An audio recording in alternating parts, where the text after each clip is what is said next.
जय मंगलम जय नमः पार्वती पति शिव हर हर हर शिवाय नमः शिवाय नमः शिवाय नमः शिवाय नमः शिवाय नमः शिवाय नमः ದಯಮಾಡಿ ಯಾರು ಮೇಲೆ ವೆಚ್ಚ ಮೇಲೆ ಬರಬಾರ್ದು. ತುಂಬಾ ಕುಂದ್ರಿ. ಇದು ನಾ ಹೇಳೋದು ಸತ್ಯಕ್ಕೆ ನಿಮ್ಗೆ ಎಷ್ಟು ಮಾಡಿ ಹಾಕಿ ನೀವು ಪಾಪ ತೊಳಿತೈತಿ ಅದಕ್ಕೆ ಕುಂಡ್ರು ಅಂತೇವ. ಮತ್ತೊಂದು ಏನಿಲ್ಲ. ಯಾಕೆ ಕುಂಡ್ರು ಅಂತೇವಲ್ಲ ನಿಮ್ಮ ಪಾದ ಕಿ ಸಕಲ ಸಾಧು ಸಂತ ಮಹಾರಾಜ್ ಕಿ ಜಯ ಮಂಗಲಂ ಜಯ ನಮಃ ಪಾರ್ವತಿ ಶಿವ ಹರ ಹರ ಹರ ಹರ महादेव उन्नी चन्नबसवेश्वर महाराज की ಭಕ್ತಿಯನ್ನ ಕಂಡು ಗುರುವಿನ ಕೊಪ್ಪ ಹಾಗೆ ಬಹಳ ಆನಂದವಾಗಿದೆ. ಹೇಳ್ತಾ ಇದ್ರು ಯಾರು ಒಂದಿಬ್ಬರಿಗೆ ದೀಕ್ಷೆ ಕೊಡಬೇಕು ಅಂತ. ನಮ್ಮ ಪಾದಯಾತ್ರೆಯ ಉದ್ದೇಶ ಅಷ್ಟೇ. ನೀವು ಇಲ್ಲಿ ಫಸ್ಟ್ ಭಿಕ್ಷೆ ಕೊಡಿ. ನಾವು ಎಲ್ಲಿ ಉಳಿದು ಚನ್ನಬಸವನ ಹತ್ರ ಹೋದಾಗ ನಾವು ಯಾವುದೇ ಜಾತಿ ಮತ ಪಂಥವನ್ನು ನೋಡುವುದಿಲ್ಲ. ಯಾರು ಬೇಕಾದರೂ ಲಿಂಗವನ್ನ ಕಟ್ಟಿಕೊಳ್ಳುವುದು, ನಿಮ್ಮ ದುರ್ಗವನ್ನು ಕೊಡಿ. ನಾವು ಉಳಿವಿ ಚನ್ನಬಸವಣ್ಣನ ದೇವಸ್ಥಾನದಲ್ಲಿ ಮುಟ್ಟುವುದು ಎಷ್ಟನೇ ತಾರೀಕು ಮುಟ್ತೀವಿ? 28ಕ್ಕೆ ಮುಟ್ಟುತ್ತೀವಿ. 29ರ ಬೆಳಗಿನ ಜಾವ ಲಿಂಗ ದೀಕ್ಷೆ ಇದ್ದೇ ಇರ್ತದೆ. ಹಾಗಾಗಿ 28ಕ್ಕೆ ಮುಟ್ಟಿದೆವು ಹೋದರೆ 29ನೇ ತಾರೀಕು ಬೆಳಗಿನ ಜಾವ ಪ್ರತಿಯೊಬ್ಬರಿಗೂ ಶಿವಲಿಂಗ ದೀಕ್ಷೆಯನ್ನು ಕೊಟ್ಟು, ಇಷ್ಟಲಿಂಗ ದೀಕ್ಷೆಯನ್ನು ಕೊಟ್ಟು ಅವರು ಪ್ರತಿಜ್ಞೆ ನಾವು ಎಲ್ಲ ಮುಟ್ಟಿದೀವಿ ಅಂತ ಯಾರು ಪ್ರತಿಜ್ಞೆ ಮಾಡಿದ್ರೆ ಅವರಿಗೆ ಮಾತ್ರ. ದುರ್ಗುಣಗಳಿಂದ ಯಾರು ದೂರವಾಗಿದ್ದೀವಿ ಅಂತ ಹೇಳ್ತಾರೋ ನಾವು ಏನನ್ನೂ ನೋಡುವುದಿಲ್ಲ, ಜಾತಿ ಮತ ಪಂಥಗಳು ನೋಡುವುದಿಲ್ಲ, ದೀಕ್ಷೆ ಕೊಡಕ್ಕೆ ನಾವು ಸದಾ ಸಿದ್ಧರಾಗಿದ್ದೇವೆ ಅನ್ನೋ. ಯಾಕಂದ್ರೆ ನಾವು ಈಗಾಗಲೇ ಮುಸ್ಲಿಮ್ಸ್ ವ್ಯಕ್ತಿಗೂ ಕೂಡ ಲಿಂಗ ದೀಕ್ಷೆ ಕೊಟ್ಟಿದ್ದೀವಿ. ಎಲ್ಲ ಜಾತ್ಯಾತೀತವಾಗಿ ಎಲ್ಲ ಜಾತಿಯ ಲಿಂಗ ದೀಕ್ಷೆಯನ್ನು ಕೊಟ್ಟಿದ್ದೀವಿ. ನಾವು ಜಾತಿ ಮತಪಂಥ ನೋಡುವಂಥವರಲ್ಲ. ಯಾಕಂದ್ರೆ ನಾವು ಮುಖ್ಯ ಗುರಿ ಏನು ಅಂದ್ರೆ ದುರ್ಗುಣಗಳಿಂದ ದುಶ್ಚರಗಳಿಂದ ನಮ್ಮ ಯುವಕರು ಹಾಳಾಗ್ತಾ ಇದ್ದಾರೆ. ಆ ದೃಷ್ಟಿಯಿಂದ ಆ ದುಶ್ಚರಗಳನ್ನು ನಮಗೆ ಭಿಕ್ಷವಾಗಿ ನೀಡಿ ಅನ್ನುವಂತಹದ್ದು. ನಮ್ಮಿಂದ ಏನಾದರೂ ಸದ್ಗುಣಗಳನ್ನು ಸಾಧ್ಯವಾದರೆ ಈ ಎಲ್ಲಕ್ಕೂ ನಾವು ಸಿದ್ಧರಾಗಿದ್ದೇವೆ. ಆ ಸದ್ಗುಣಗಳ ದೀಕ್ಷೆಗಾಗಿ ಇವತ್ತು ನಾವು ಈ ಮಹಾಪಾದಯಾತ್ರೆಯನ್ನು ಆಗ್ತಾ ಇದ್ದೇವೆ. ಆ ನಿಟ್ಟಿನಲ್ಲಿ ನಾವು ನಿನ್ನೆ ಹುಬ್ಬಳ್ಳಿ ಮಹಾನಗರದಲ್ಲೂ ಕೂಡ ಹೇಳಿದೆವು. ಸಿದ್ಧಾರೂಢರು ಈ ಜಗವನ್ನಾಳಿದಂಥ ಮಹಾಪುರುಷ ಸಿದ್ಧಿಪುರುಷ ಸಮಾಜವನ್ನು ಕಟ್ಟುವಲ್ಲಿ ಅವರು ಎಷ್ಟು ತಮ್ಮನ್ನೇ ತಾವು ದೇಹವನ್ನಾಗಲಿ ಅವ್ರು ಎಷ್ಟು ಕರಗಿಸಿದ್ರು ಅಂತಂದ್ರೆ ಗಂಧಕಡ್ಡಿ ಹಚ್ಚಿದ್ರು. ಗಂಧಕಡ್ಡಿ ಅಂತಂದ್ರೆ ಊದುಬತ್ತಿ ಅಂತ ಊದುಬತ್ತಿ ಹಚ್ಚಿದ್ರಿ. ಊದುಬತ್ತಿ ಏನು ಮಾಡ್ತದೆ ಅಂದ್ರೆ ತನ್ನನ್ನು ತಾನು ಸುಟ್ಟುಕೊಂಡು ನಮಗೆಲ್ಲರೂ ಸುವಾಸನೆಯನ್ನು ನೀಡ್ತದೆ. ಸೊಳ್ಳೆ ಇತ್ಯಾದಿ ಬರದ ಹಾಗೆ ನೋಡಿಕೊಳ್ಳುತ್ತದೆ. ಯಾರಿಗೂ ಕೆಳಕಾಗದಂತೆ ಅಲ್ಲಿ ಬೇರೆ ಬೇರೆ ಏನೋ ಬರೋದನ್ನು ನೋಡ್ತದೆ. ಹಾಗೆ ಮಹಾತ್ಮರಾದಂಥವರು ತಮ್ಮನ್ನೇ ತಾವು ಸಿದ್ಧಾರೂಢರು ಅವ್ರಿಗೆ ಏನೆಲ್ಲ ಆಗಿದೆ ಅಂದ್ರೆ ಸಿದ್ಧಾರೂಢ ಬಗ್ಗೆ ನಿಮ್ಗೆ ಗೊತ್ತಿದೆ. ಯಾಕಂದ್ರೆ ನಿಮ್ಮ ಊರಿನ ಒಬ್ಬರು ಯತಿಗಳು ಶಿವಾನಂದ್ ಅಂಗ್ರಿಗಿ ಅವರು ಎಷ್ಟೋ ವರ್ಷ ಸಿದ್ಧಾರೂಢರ ಸೇವೆಯನ್ನೂ ಮಾಡಿದ್ದಾರೆ, ಗುರುನಾಥಾರೂಢರ ಸೇವೆಯನ್ನೂ ಮಾಡಿದ್ದಾರೆ ಅಂದಮೇಲೆ ಅದರ ಬಗ್ಗೆ ನಿಮಗೆ ಗೊತ್ತಿರ್ತದೆ. ಅಲ್ಲಿಯೂ ಕೂಡ ನಾವು ಹೇಳಿ ಬಂದಿದ್ದೇವೆ. ಇಡೀ ಹುಬ್ಬಳ್ಳಿ ನಗರ ಸಿದ್ಧಾರೂಢರ ನಗರವಾಗಿದೆ. ನೀವು ಸ್ಟೇಷನ್ಗಳಿಗೆಲ್ಲ ಸಿದ್ಧಾರೂಢ ಸ್ಟೇಷನ್ ರೈಲ್ವೆ ಸ್ಟೇಷನ್ ಅಂತ ಹೇಳ್ತಿರ್ತೀವಿ. ಅದು ಬೇಡ, ಸೋಮವಾರ ಸಿದ್ಧಾರೂಢರ ವಾರವಾಗಿದೆ. ಹಾಗಾಗಿ ಹುಬ್ಬಳ್ಳಿ ನಗರದಲ್ಲಿ ಪ್ರತಿಯೊಬ್ಬರು ಸೋಮವಾರ ದಿವಸ ಯಾರು ಮಾಂಸಾಹಾರವನ್ನಾಗಲಿ ಕುಡಿಯೋದಾಗಲಿ ದುಶ್ಚಟಗಳಿಗೆ ಬಲಿಯಾಗಲಿ ಹುಬ್ಬಳ್ಳಿ ನಗರ ದಾನವಾಗಿ ನಮಗೇನಾದರೂ ನೀಡಿದರೆ ನಮ್ಮ ಅನುಷ್ಠಾನ ನಮ್ಮ ಪಾದಯಾತ್ರೆ ಸಾರ್ಥಕವಾಗುತ್ತದೆ ಅನ್ನುವ ಮಾತನ್ನ ಹುಬ್ಬಳ್ಳಿ ನಗರದಲ್ಲಿ ಹೇಳಿದಾಗ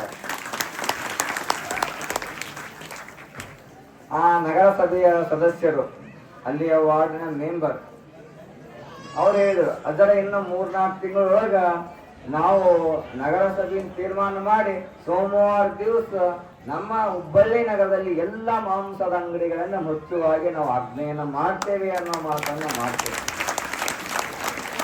ಹುಬ್ಬಳ್ಳಿ ನಗರದಲ್ಲಿ ಮಾಂಸ ಕುಡಿಯೋದು ಇಂಥದ ನಿಷೇಧ ಮಾಡ್ತೇವೆ ಅನ್ನುವಂಥ ಮಾತನ್ನ ಕೊಟ್ಟು ನಾವೇನು ನೀವು ಮಾತು ಕೊಟ್ಟರೆಲ್ಲ ಪರಿವರ್ತನೆಯಾಗಬೇಕು ಅನ್ನುವಂಥದ್ದು. ಜನರಲ್ಲಿ ಪರಿವರ್ತನೆ ಆಗಬೇಕು. ಒಂದು ವೇಳೆ ನೀವು ಆದೇಶ ಕೊಡ್ತೀರಿ ಅಂದ್ರೆ ನಾಳೆ ಹಿಂದೂ ಜಾಗರಣೆಯವರು ಬರ್ತಾರೆ ಸ್ಟಾರ್ಟ್ ಅವರಿಗೆ ಇವರಿಗೂ ವಾರಾಗುವ ರೀತಿಯಿಂದ ಪ್ರೀತಿಯಿಂದ ಎಲ್ಲರ ಮನಸ್ಸನ್ನು ಗೆಲ್ಲಬೇಕೇ ಹೊರತಾಗಿ ದ್ವೇಷದಿಂದಲ್ಲ ಅನ್ನೋ ಮಾತನ್ನ ಸ್ಪಷ್ಟವಾಗಿ ಹೇಳ್ತೀವಿ. ಯಾಕಂದ್ರೆ ಎಷ್ಟೋ ಜಾಗದಲ್ಲಿ ಸ್ವತಃ ಸ್ವಇಚ್ಛೆಯಿಂದ ಮುಸ್ಲಿಮ್ಸ್ ಕೂಡ ಬಿಟ್ಟಿರುವಂತ ಉದಾಹರಣೆ ಇದೆ. ಹಾಗಾಗಿ ನಿಮ್ಮ ಊರಿನಲ್ಲೂ ಅದೇ ಭಿಕ್ಷೆಯನ್ನ ಕೇಳಕ್ ಬಂದಿದ್ದೀವಿ ನಾವು. ನಿಮ್ಮ ಊರಿನಲ್ಲಿ ಕೊನೆ ಪಕ್ಷ ನಿಮ್ಮ ಹತ್ರ ಏನೇನೋ ದುರ್ಗುಣಗಳಿದಾವೆ ಅವು ನಮ್ಮ ಜೋಳಿಗೆ ಹಾಕರಿ, ಬಿಡ್ತೀರೋ ಇಲ್ಲೋ? ಕೊನೆಗೆ ಒಂದು ಬಿಡ್ರಿ ಫಸ್ಟ್, ಆಮೇಲೆ ಸುತ್ತಿಸೋದು 2ನೇದು ಬಿಡ್ರಿ. ಎಲ್ಲವೂ ಒಂದೇ ಸರ್ಟಿಫಿಕೇಟ್ ಆಗೋದಿಲ್ಲ ಅಲ್ಲ.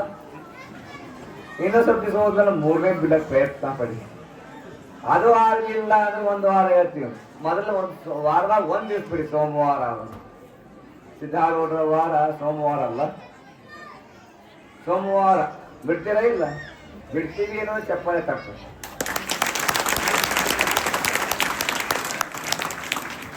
ಚಪ್ಪಾಳೆ ತಟ್ಟಿರಿ ಅಂದ್ರೆ ಸಿದ್ಧಾರೂಢ ಮೇಲೆ ಪ್ರಮಾಣ ಮಾಡಿರಿ ಅಂತ ಅರ್ಥ. ಯಾಕಂದ್ರೆ ಕೈ ಮುಟ್ಟಿ ತಾನೇ ನೀವು ನಮಸ್ಕಾರ ಮಾಡ್ತೀರಿ. ಸಿದ್ಧಾರೂಢ ಅಲ್ವಾ? ಪ್ರಮಾಣ ಮಾಡಿದಿರಿ, ನೀವು ಬಿಟ್ಟೇ ಬಿಡ್ತೀರಿ ಅನ್ನುವ ದೃಷ್ಟಿಯಿಂದ ಚಪ್ಪಾಳೆ ತಟ್ಟಿರಿ ಅಂದ್ಮೇಲೆ. ಹಾಗಾಗಿ ಸೋಮವಾರ ಸಿದ್ಧಾರೂಢ ವಾರ ಇದೆ. ಹಾಗಾಗಿ ನಾವು ಸಾಕಷ್ಟು ಕಡೆ ಹೇಳ್ತಾ ಬರ್ತಾ ಇದ್ದೀವಿ. ಇದು ಸುಮಾರು 7ನೇ ಪಾದಯಾತ್ರೆ. ಎಲ್ಲಾ ಕಡೆ ಅದೇ ವಾಕ್ಯವನ್ನ ಸ್ವೀಕಾರ ಮಾಡ್ತೀವಿ. ಯಾಕಂದ್ರೆ ನಿಮ್ಮ ಊರಿನಲ್ಲಿ ಸೋಮವಾರ ಸಿದ್ಧಾರೂಢರ ಶಿಷ್ಯರ ಅದರ ತಮ್ಮ ಎಲ್ಲ ಒಲವನ್ನ ಅವರಿಗೆ ದಾನ ಮಾಡಿ ಮಠ ನಿರ್ಮಾಣ ಮಾಡ್ಯಾರ. ಸಿದ್ಧಾರೂಢರಿಗೆ ಸೇವೆ ಮಾತ್ರ ಅಲ್ಲ, ಅಂತಹ ಮಹತ್ತರವಾದಂತಹ ಸ್ಥಾನ. ಯಾಕಂದ್ರೆ ಆತ ಒಂದು ಮದುವೆಯಾಗಿ ಏನೋ ಮಾಡಿಕೊಂಡು ಮಾಡ್ಬೋದಾಯ್ತು. ಬರೇ ಸೇವಾ ಮಾಡಿದ್ದಲ್ಲದೆ ಅವರ ಹೆಸರಿನಲ್ಲಿ ಮಠವನ್ನ ನಿರ್ಮಾಣ ಮಾಡಿ ಎಲ್ಲ ಆಸ್ತಿಯನ್ನ ಮಠಕ್ಕೆ ಕೊಟ್ಟಂತಹ ಕೀರ್ತಿ ಅದು ಯಾರಿಗಾಗಿದ್ರು ಅದು ಕೊಪ್ಪಳ ಗರಿಯಪ್ಪ ಜನರಿಗೆ ಸಹಿರ್ತದೆ ಅನ್ನೋ ಮಾತನ್ನು ನಾವು ಎತ್ತಿ ಹೇಳಬೇಕಾಗ್ತದೆ. ಅಂತಹ ಊರಿನಲ್ಲಿ ಹುಟ್ಟಿದ ತಾವೆಲ್ಲರೂ ಕೂಡ ಸಾಕ್ಷಾತ್ ಗರಿಯಪ್ಪ ಜನ ಸ್ವರೂಪಿಗಳಂತ ಭಾವಿಸಿ ನಾವು ಕೇಳ್ತಾ ಇದ್ದೀವಿ. ಗರಿಯಪ್ಪಜ್ಜ ಸೇವನೂ ಮಾಡಿದ, ಇಡೀ ತನ್ನ ಆಸ್ತಿಯನ್ನ ಮಠಕ್ಕೆ ಕೊಟ್ಟ, ಹೌದಿಲ್ಲ? ಸೇವೆಯ ಜೊತೆಗೆ ಹಾಗೆ ನೀವೆಲ್ಲರೂ ಕೂಡ ಬಹುಶಃ ಬಹಳಷ್ಟು ಸೇವೆ ಪಾದಯಾತ್ರೆಗೆ ಬಂದಾಗ ಸೇವಾ ಮಾಡಿದೆ. ಆ ಸೇವಾ ಮಾಡುವುದರಿಂದ ನಿಮ್ಮ ಆಸ್ತಿ ಏನು ಕೊಡ್ಬೇಡ್ರಿ. ನಮಗೆ ಏನ್ ಕೊಡ್ಬೇಕು? ನಿಮ್ಮ ಹತ್ತಿರ ದುಶ್ಚಟಗಳು ಯಾವುದು ಅದನ್ನ ನಮ್ಮ ಜೋಳಿಗೆ ಹಾಕಿ ಅಂತ ಕೇಳ್ತೀವಿ. ಹೇಗೆ ಗದಿಗೆಪ್ಪಜ್ಜಪ್ಪ ಶ್ರೇಷ್ಠವಾಗಿ ಒಂದು ಗದ್ದಿಗೆ ಹಾಕಿ ಕೂತಾನೋ ಹಾಗೆ ನೀವು ದುಶ್ಚಟಗಳಿಂದ ದೂರ ಆದ್ರೆ ಇಡೀ ಮುಂದಿನ ನಿಮ್ಮ ಜೀವನ, ನಿಮ್ಮ ಪೀಳಿಗೆ ಇರ್ತಲ್ಲ, ಸದಾ ನೆನೆಸಿ ನಿಮ್ಮನ್ನ ಸಾಕ್ಷಾತ್ ದೇವರಂತ ಪೂಜಿಸ್ತದೆ ಅನ್ನುವಂಥದ್ದನ್ನು ಯಾರು ಮರೆಯಬಾರದು. ಸಿದ್ಧಾರೂಢರು ಮತ್ತು ಗುರುನಾಥಾರೂಢರ ಸೇವೆಯನ್ನ ಮಾಡಿದ್ದಾರೆ. ಅಷ್ಟೇ ಅಲ್ಲ, ತನ್ನ ಆಸ್ತಿಯನ್ನ ಅವರ ಹೆಸರಿನಲ್ಲಿ ಮಠವನ್ನ ಮಾಡಲಿಕ್ಕಾಗಿ ಅವಕಾಶ ಮಾಡಿಕೊಟ್ಟಂತಹ ಮಹಾತ್ಮರು. ಆ ನಿಟ್ಟಿನಲ್ಲಿ ಇಲ್ಲಿ ಇರುವ ಹಾಗೆ ಇಂತಹ ಒಂದು ಮಹತ್ತರವಾದಂತಹ ಸ್ಥಾನದಲ್ಲಿ ನಾವು ಕೂತು ನೀವೆಲ್ಲರೂ ಚಪ್ಪಾಳೆ ತಟ್ಟಿರಿ ಅನ್ನೋದು ಮಾತು ಕೊಟ್ಟಿರಿ ಅಂತ ಅರ್ಥ. ಚಪ್ಪಾಳೆ ತಟ್ಟಬಂತಿದೆ, ಮಾತು ಕೊಟ್ಟಿರಿ ಅಂತ ಅರ್ಥ. ಆ ರೀತಿಯಲ್ಲಿ ಮುಂದಿನ ದಿನಮಾನಗಳಲ್ಲಿ ನೀವು ಮತ್ತೊಮ್ಮೆ ಊರಲ್ಲಿ ಅಜ್ಜರ ಸೋಮವಾರ ನಾವು ತಂಬಾಕು ಹಾಕೋದು ಬಿಟ್ಟಿದ್ದೀವಿ, ಗುಟ್ಕಾ ಹಾಕೋದು ಬಿಟ್ಟಿದ್ದೀವಿ, ಕುಡಿಯೋದು ಬಿಟ್ಟಿದ್ದೀವಿ, ಮಾಂಸವನ್ನ ತಿನ್ನೋದಿಲ್ಲ, ಎಲ್ಲವನ್ನ ಬಿಟ್ಟಿದೀವಿ ಅಂತ ಹೇಳಿ ಕಡ್ಲಾಕ್ ಬರ್ಬೇಕು ನಾವು. ನೀವು ಬರ್ತೀರಿ ಮತ್ತೆ ಹೇಗೆ ಅರ್ಥ ಆಗಿಲ್ಲ. ನಮ್ಮ ಊರಲ್ಲಿ 100% ಸೋಮವಾರ ಏನೂ ತಿನ್ನೋದಿಲ್ಲ. ಎಲ್ಲ ಮಾಂಸದ ಅಂಗಡಿಗಳು ಬದ್ದಾಗಿದ್ದಾವೆ. ಒಂದು ಊರಲ್ಲಿ ಬರೀ ಮುಸ್ಲಿಮ್ಸ್ ಜನಾಂಗ ಇರುವಂತ ಊರು. ಆ ಊರಿಗೆ ಹೋದಾಗ ಕೇಳಿದ್ರು, ಅವ್ರು ಮಾತು ಕೊಡ್ಲಿಲ್ಲ. ಅವಾಗ ನೀವು ಚಪಾತಿ ತಟ್ಟು ಮಾತು ಕೊಟ್ರಿ, ಅವ್ರು ಮಾತು ಕೊಡ್ಲಿಲ್ಲ. ಅವ್ರು ಒಂದು ಮಾತು ಹೇಳಿದ್ರು, ಅಪ್ಪರ ಪ್ರಯತ್ನ ಬರ್ತೀವಿ ಅಂತ ಹೇಳಿದ್ರು. ಈಗ 85% ಜನ ಬಿಟ್ಟಿದಾರಂತ. ಬರೇ ಮುಸ್ಲಿಮ್ಸ್ ಇರುವಂತ ಜನಾಂಗ ಕುನ್ನೂರು ಅಂತ ಊರು. 85% ಜನ ಮುಸ್ಲಿಮ್ಸ್ ಬಿಟ್ಟಿದ್ದಾರೆ. ಸೋಮವಾರ ದಿವಸ ನಾನ್ ವೆಜ್ ತಿನ್ನೋದಿಲ್ಲ, ಕುಡಿಯೋದಿಲ್ಲ. ಮುಸ್ಲಿಮ್ಸ್ ಜನಾಂಗದವರು ಬಿಟ್ಟಿದ್ದಾರೆ. ಹೇಗೆ ನಮಗೆ ಜಾತಿ ಮತ ಪಂಚಭೇದಗಳಿಲ್ಲ. ನಮಗೆ ಮಾನವ ಕುಲ ತಾನೊಂದು, ನಾವೆಲ್ಲರೂ ಮಾನವರು, ನಾವೆಲ್ಲರೂ ಸಹೋದರರು ಅನ್ನುವ ದೃಷ್ಟಿಯಿಂದ ನಾವು ಹೊರಟವರು. ನಾವು ಯಾವುದೇ ಜಾತಿ ಮತ ಪಂಥಗಳಿಗೆ ಸಂಬಂಧಪಟ್ಟಂತೆ ಪ್ರತಿಪಾದನೆ ಮಾಡುವಂತವರಲ್ಲ. ಆ ನಿಟ್ಟಿನಲ್ಲಿ ಅಲ್ಲಿ ಇವತ್ತು ನಾವು ಹಿಂದೂ ಮುಸ್ಲಿಮ್ಸ್ ಕ್ರೈಸ್ತ ಇವೆಲ್ಲ ಜಗಳ ಆಡ್ತೀವಿ. ಅದು ಮುಖ್ಯವಲ್ಲ. ನಮ್ಮ ಹತ್ತಿರುವಂಥ ದುಶ್ಚಟಗಳನ್ನು ಗುರುವಿನ ಪಾದಕ್ಕೆ ಅರ್ಪಿಸಬೇಕು. ಅವರಲ್ಲಿ ಅವರ ಸದ್ಗುಣವನ್ನು ದೀಕ್ಷೆ ಪಡೆಯಬೇಕು ಅನ್ನುವುದಕ್ಕೆ ಒಂದು ಮಹಾಪಾದಯಾತ್ರೆ. ಹಾಗಾಗಿ ಯಾರಿಗೋ ಲಿಂಗ ದೀಕ್ಷೆ ಕೊಡಿ ಅಂತ ಲಿಂಗ ದೀಕ್ಷೆಯನ್ನು ನಾವು ಪಾದಯಾತ್ರೆ ಮುಗಿದಾಕ್ಷಣ ಚನ್ನಬಸವೇಶ್ವರ ದೇವಸ್ಥಾನದಲ್ಲಿ ಲಿಂಗ ದೀಕ್ಷೆಯನ್ನು ನಾವು ಪ್ರತಿ ಪಾದಯಾತ್ರೆಯ ನಂತರ ಕೊನೆಯ ದಿವಸ ನಾವು ಯಾವ ದೇವಸ್ಥಾನಕ್ಕೆ ಹೋಗಿರ್ತೀಯೋ, ಎಲ್ಲಿ ಪಾದಯಾತ್ರೆ ಮುಕ್ತಾಯ ಆಗುತ್ತೋ ಅದೇ ಸ್ಥಾನದಲ್ಲಿ ಲಿಂಗ ದೀಕ್ಷೆ ಕೊಡುವಂತರಾಗಿದ್ದೇವೆ. ಹಾಗಾಗಿ ತಮ್ಮ ಯಾರು ಬೇಕಾದರೂ ಲಿಂಗ ದೀಕ್ಷೆಯನ್ನು ತಿಳ್ಕೊಳ್ಳೋಕ್ಕೆ ನೀವು ಅಲ್ಲಿಗೆ ಬರಬಹುದು. ಉಳಿದ ಕೊನೆಯ ದಿನ ಯಾವತ್ತು ಅಂದರೆ ನೀವು ಪತ್ರಿಕೆ ಕೊಟ್ಟಿರ್ತಾರೆ ಅವರು ಅಲ್ಲ. 28, 29 ಮುಟ್ತೀವ, 28ಕ್ಕೆ ಮುಟ್ತೀವಿ. ಅದೇ 28ಕ್ಕೆ ಮುಟ್ತೀವಿ. 29ರ ಬೆಳಗಿನ ಜಾವ ಲಿಂಗ ದೀಕ್ಷೆಯನ್ನು ನಾವು ಕೊಡ್ತೀವಿ ಅನ್ನೋ ಮಾತನ್ನು ಹೇಳ್ತಾ, ತಮಗೆಲ್ಲರಿಗೂ ಬಹುಶಃ ಮಳೆಯ ಅಭಾವ ಆಗಿತ್ತೆ. ಏನು ತೊಂದರೆ ಇಲ್ಲ. ಹೌದು, ನಿಮ್ಮೆಲ್ಲರ ಭಕ್ತಿ ಯಾಕೆ ಹೇಳಿದ್ರೆ ಮಳೆ ಬಂದ್ರು ನಮ್ಗೆಲ್ಲ ಕುದುರಕ್ ಆಗತ್ತೋ ಇಲ್ಲೋ ಅಂತ ಎಲ್ಲ ತಿಳ್ಕೊಳ್ತಾ ಇದ್ವಿ. ಇಷ್ಟು ಜನ ಬರ್ತಾರೆ. ಯಾಕಂದ್ರೆ ಯಾವತ್ತು ಭಕ್ತಿಯಿಂದ ಕೇಳಿಕೊಂಡಾಗ ಭಗವಂತ ಕೊಟ್ಟೇ ಕೊಡ್ತಾನೆ. ಆ ದೃಷ್ಟಿಯಿಂದ ಸಿದ್ಧಾರೂಢರಂತ ಮಹಾತ್ಮರು, ಗುರುನಾಥಾರೂಢರಂತ ತಪಸ್ವಿಗಳು ಮತ್ತು ಅವರ ಸೇವಕರು ಯಾರಂದ್ರೆ ಗದ್ಯಪಜ್ಜನರು, ಬಾಲ ಬ್ರಹ್ಮಚಾರಿಗಳು ಅಂತ ಅವರ ಸೇವೆಯನ್ನು ಮಾಡಿದ್ರು. ಸೇವೆ ಮಾಡಿ ಜಗತ್ತಿಗೆ ಗುರುವಾದರು. ಸೇವೆ ಮಾಡಿ ಅಂಥವರ ಸ್ಥಾನದಲ್ಲಿ ಇಲ್ಲಿ ಕೂತ್ಕೊಂಡಿದ್ದೀವಿ ಅಂದ್ರೆ ನಾವೆಷ್ಟೋ ಪುಣ್ಯವನ್ನ ಮಾಡಿದ್ದೀವಿ ಅಂತ ತಿಳ್ಕೋಬೇಕು. ಹಾಗಾಗಿ ಎಲ್ಲರಿಗೂ ಕೂಡ ಬಹುಶಃ ಯಾರೋ ಊಹಿಸದ ರೀತಿಯಲ್ಲಿ ಈ ಒಂದು ವ್ಯವಸ್ಥೆಯನ್ನು ತಾವೆಲ್ಲರೂ ಮಾಡಿದರೆ ಆ ದೃಷ್ಟಿಯಿಂದ. ಯಾಕಂದ್ರೆ ನಮ್ಮ ಪಾದಯಾತ್ರೆ ಉದ್ದೇಶವೇ ಅದೇ ಆಗಿರೋದ್ರಿಂದ ಆ ಪಾದಯಾತ್ರೆಯಲ್ಲಿ ನಂತರ ಕೊನೆಗೆ ಉಳಿವಿ ಚನ್ನಬಸವ ಯಾರು ದೀಕ್ಷೆ ತಗೋಬೇಕು ಅನ್ನೋ ಅಪೇಕ್ಷೆ ಇದೆ ಅವರು ಉಳಿವಿ ಚನ್ನಬಸವನ ದೇವಸ್ಥಾನಕ್ಕೆ ಬಂದರೆ ಖಂಡಿತವಾಗಿಯೂ ಅಲ್ಲಿ ಯಾರಿಗೆ ನಾವು ನೋಡುವುದಿಲ್ಲ. ಆದರೆ ನಿಮ್ಮ ಹತ್ರ ಇರುವಂತಹ ದುಶ್ಚಟಗಳನ್ನು ಬಿಡಲೇಬೇಕು ಅನ್ನುವಂಥದ್ದು ಖಂಡಿತ ಹೇಳ್ತೀನಿ, ಖಂಡಿತವಾಗಿ ಹೇಳ್ತೀವಿ. ಆ ನಿಟ್ಟಿನಲ್ಲಿ ತಾವೆಲ್ಲರೂ ಕೂಡ ಬಹಳ ಸೇವೆಯನ್ನು ಮಾಡಿ ನಿಮ್ಮ ಶ್ರದ್ಧೆ, ನಿಮ್ಮ ಭಕ್ತಿ ನೋಡಿದಾಗ ಬಹುಶಃ ಅವರ ಶಿಷ್ಯರು ಎಷ್ಟು ಈ ಭಾಗದಲ್ಲಿ ಪಾರಂಪರಿಕದಿಂದ ಗೌರವಿಸಿದ್ದಾರೆ ಅನ್ನುವಂಥದ್ದು. ಸಿದ್ಧಾರೂಢರು, ಗುರುನಾಥಾರೂಢರು, ಸಿದ್ಧಾರೂಢರು ಮಾತನಾಡಿದರು, ಗುರುನಾಥಾರೂಢರು ಮೌನವಾಗಿರ್ತಾರೆ ಅಲ್ಲ.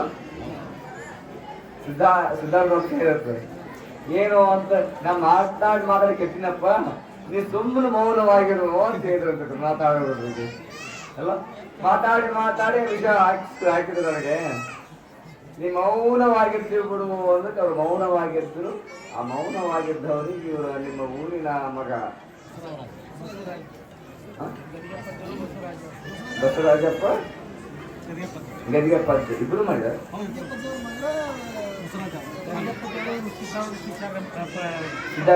ನೋಡಿ ನೋಡಿ ಎಂಥ ಯೋಗ. ಬಸವರಾಜಪ್ಪನವರು ಸಿದ್ಧಾರೂಢ ಸೇವೆಯನ್ನ ಮಾಡಿದರು. ಅವರ ಮಗ ಗದಿಗೆಪ್ಪಜ್ಜವರು ಸಿದ್ಧಾರೂಢ ಪೂಜೆ ಮಾಡಿದ್ರು. ಹೌದಾ? ಅವ್ರು ಮುನಿಮುಟ್ಟಿ ಸೇವೆ ಮಾಡಿದ್ರು. ಗದಿಗೆಪ್ಪಜ್ಜನವರು ಸಿದ್ಧಾರೂಢ ಸೇವೆಯನ್ನ ಮಾಡಿದರು. ಅವರ ಮಗ ಗುರುನಾಥಾರೂಢ ಸೇವೆಯನ್ನ ಮಾಡಿದ್ರು. ಅವರು ಮೌನ ಯೋಗಿಯಾಗಿರುವಂತ. ಅಂಥವರ ಮಠಕ್ಕೆ ನಾವು ಮಧ್ಯೆ ನಾವು ಪುಣ್ಯಾತ್ಮರು ಅಂತ ಹೇಳ್ಕೋಬೇಕಾಗುತ್ತದೆ ಹೊತ್ತು.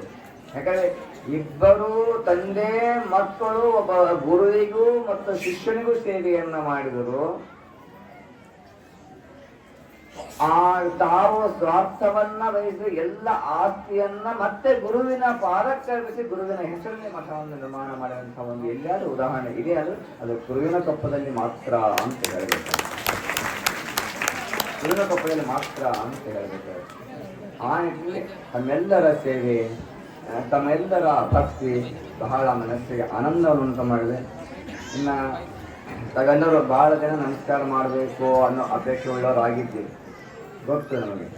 ಆದರೆ ಅನಿವಾರ್ಯ. ಯಾಕೆಂದ್ರೆ ನಮ್ಗೆ ಏನಾಗಿದೆ ಅಂದ್ರೆ, ನೀವೆಲ್ಲರೂ ಗೊತ್ತಿರೋ, ನಾವು ಒಂದು 10 ದಿವಸ ಮೊದಲೇ ಬರ್ಬೇಕಾಗಿತ್ತು ನಿಮ್ಮ ಪಾದಯಾತ್ರೆ. 10 ದಿವಸ ಲೇಟಾಗಿ ಬರ್ತಾ ಇದ್ವಿ. ಏನು ಅಂತ ಎಲ್ಲ ಗೊತ್ತು. ಯಾಕೆ ಅಂದ್ರೆ ನಮ್ದು ಎಲ್ಲ ನಮ್ಮ ಸ್ವಾಧೀನದಿದೆ, ಶರೀರ ಒಂದು ಬಿಟ್ಟು. ಶರೀರ ಇನ್ನು ನಮ್ಮ ಸ್ವಾಧೀನ ಬಂದಿಲ್ಲ, ಅದಕ್ಕೆ ಇಬ್ಬರು ಕೈ ಇಟ್ಕೊಂಡು ಬರ್ತಾ ಇದ್ವಿ. ನಿಮ್ಮೆಲ್ಲರ ಭಕ್ತಿ ಏನೇನು ಇಂತಹ ಯೋಗಗಳ ಶಿವಯೋಗದ ಶಕ್ತಿ ನಮ್ಮನ್ನು ಉಳಿಯಂತ ಕರ್ಕೊಂಡು ಹೋಗ್ತಾ ಇದೆ.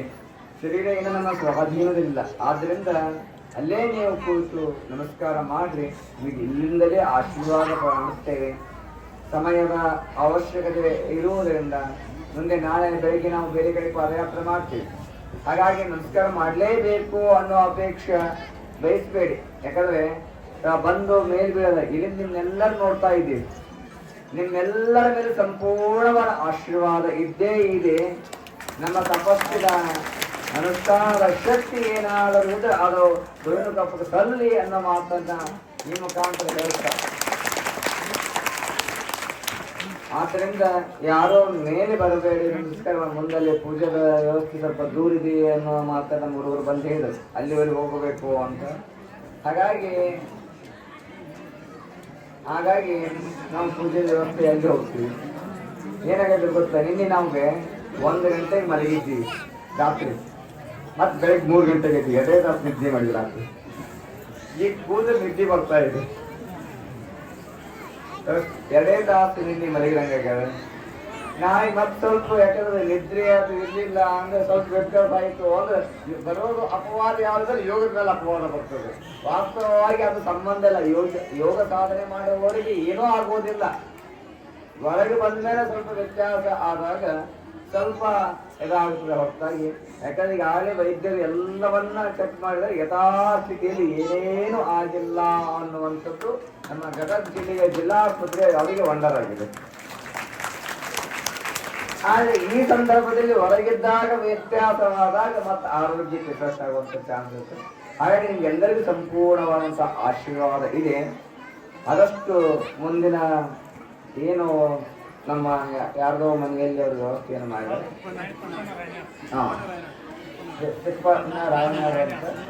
ಅವ್ರ ಮನೆಯಲ್ಲಿ ವ್ಯವಸ್ಥೆಯನ್ನು ಮಾಡಿದಂತೆ. ಹಾಗಾಗಿ ನಾವು ಅಲ್ಲಿಗೆ ಪ್ರಯಾಣ ಮಾಡುವ ಸಂದರ್ಭದಲ್ಲಿ ತಾವೆಲ್ಲರಿಗೂ ಕೂಡ ಸಂಪೂರ್ಣವಾದ ಆಶೀರ್ವಾದ ಗುರುವಿನ ಕಪ್ಪಳ ಮೇಲೆ ಇದೆ ಅಂತ ತಿಳ್ಕೊಳ್ಳಿ. ನೀವು ಬಂದು ಕಾಲು ಮುಚ್ಚಿ ನಮಸ್ಕಾರ ಮಾಡಿದ್ರೆ ಮಾತ್ರ ಆಶೀರ್ವಾದ ಸಿಗುತ್ತದೆ ಅನ್ನೋ ಭಾವ ಬೇಡ. ಇಲ್ಲಿದ್ದರೆ ಪ್ರತಿಯೊಬ್ಬರಿಗೂ ಆಶೀರ್ವಾದ ಮಾಡ್ತೇವೆ. ಎಲ್ಲರಿಗೂ ಮಳೆ ಬೆಳೆ ಸಮೃದ್ಧವಾಗಿ ಆಗಲಿ ಅನ್ನುವ ದೃಷ್ಟಿಯಿಂದ ನಮ್ಮ ಸಂಕಲ್ಪವಾಗಿದೆ. ಎಲ್ಲವೂ ಭಗವಂತ ಈಡೇರಿಸ್ತಾನೆ ಅನ್ನೋ ಮಾತನ್ನು ಹೇಳ್ತಾ ನಮ್ಮ 2 ಮಾತುಗಳನ್ನು ಗುರುವಿನ ಪಾದಕ್ಕೆ ಅರ್ಪಿಸಿ ವಿರಾಮ ನೀಡುತ್ತೇವೆ. ಶಿವಂಭೂಯಾತ್.